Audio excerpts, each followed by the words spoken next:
Hello বন্ধুরা, কেমন আছেন আপনারা সবাই? আশা করি ভালোই আছেন। খুব ঠান্ডা পড়েছে, সাবধানে থাকবেন, সুস্থ থাকবেন, বাচ্চাদেরকেও খুব সাবধানে রাখবেন, বড়োদেরকেও খুব সাবধানে থাকবেন, নিজেরা থাকবেন। তো আজকে আমি একটা ঘরোয়া কী বলবো পকোড়া নিয়ে আসছি। এটা তো জানেনই, বাঁধাকপি এই যে খুব একদম মিহি করে কুচিয়ে নিয়েছি, নিয়ে ধুয়ে নিয়েছি।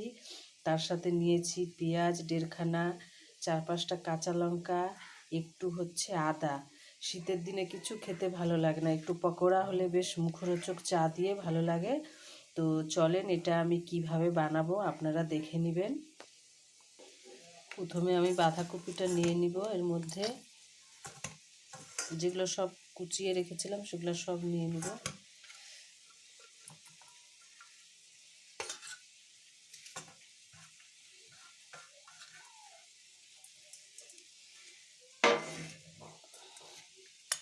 এবার নেব আমি 2 চামচ এর মধ্যে বেসন গুঁড়ো,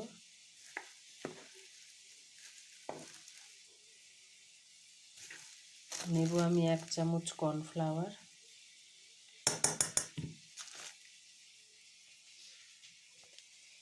এবার আমি নেব স্বাদ মতো লবণ, নেব অল্প চিনি, নেব একটু হলুদ গুঁড়ো, একটু ঝাল ঝাল করব তাই নেব আমি রেড চিলি পাউডার, এটা ঝালটা কাশ্মীরি না, আর নেব একটু আজওয়ান। যে কোনো পকোড়াতে একটু জোয়ান দিলে বেশ টেস্টি হয়, ভালো হয়। এবার আমি এগুলো সব মেখে নেব। আগে শুকনোটা এভাবে ভালো করে চটকে নেব, তারপরে পরিমাণ মতো জল দেব। আগে যদি জল দেব তাহলে খুব নরম হয়ে যাবে আর পকোড়াটা খেতে ভালো লাগবে না। আগে ভালো করে এগুলো সুন্দর করে ম্যাশ করে নেব। এই দেখেন মেখে আমি এরকম, এই যে এরকম আছে, বেশি পাতলা নয়। এবার আমি এটা 5 থেকে 10 মিনিট রেখে দেব, তারপরে এটা করব, বেশ সুন্দর হবে। ভাজার সময় আমি একটা জিনিস দিব, সেটাকে আপনার যখন আমি ভাজবো তখনই সেটা দেখাবো। এটা 5-10 মিনিট একটু রেস্টে রেখে দেব। এই যে আমি এর মধ্যে সাদা তিল দেব, এটাই বলছিলাম একটা টুইস্ট। আর তার সাথে আমি এখানে গরম তেল করেছি, এর উপর দিয়ে দিব।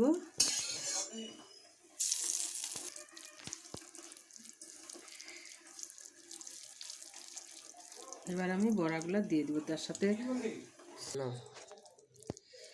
এবার আমি বাঁধাকপির পকোড়াগুলো দিয়ে দেবো, যে যেরকম আকারে পারবে দেবে।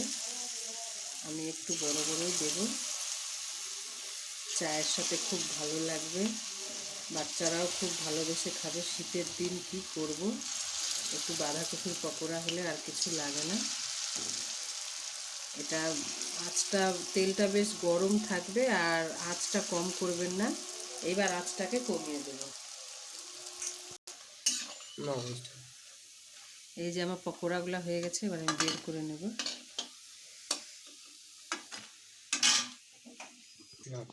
এই দেখেন আমার বাঁধাকপির পকোড়া হয়ে রেডি।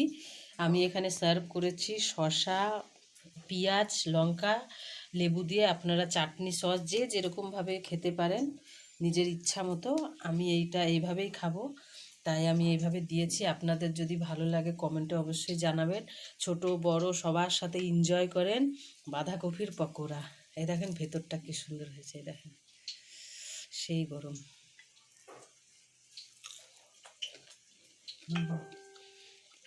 এর মধ্যে আদা আছে, কাঁচা লঙ্কা আছে, সব কিছু মুখের মধ্যে, জোয়ান আছে, সব কিছু টেস্ট উঠে আসছে। তো আজকে আমি চলি, আবার একটা রেসিপি নিয়ে চলে আসবো। ভালো থাকেন, সুস্থ থাকেন, নমস্কার।